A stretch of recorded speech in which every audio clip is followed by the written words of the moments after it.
If everything else looks good and it's just a case of gingivitis, do you need antibiotics, Patricia?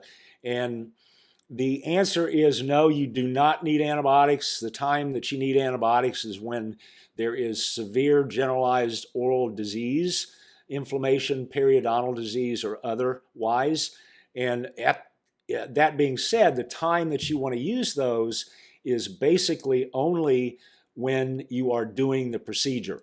If you look at the research in humans and some recent research that was actually done in dogs, the time of maximum sepsis due to manipulation of that tissue and movement of bacteria into the bloodstream is during your procedure.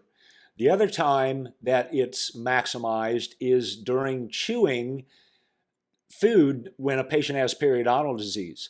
So you don't need to use antibiotics pre-op in general. You don't need to use them post-op because you're going in and you're cleaning up all that disease. And when you close, you're closing a generally good tissue to good tissue.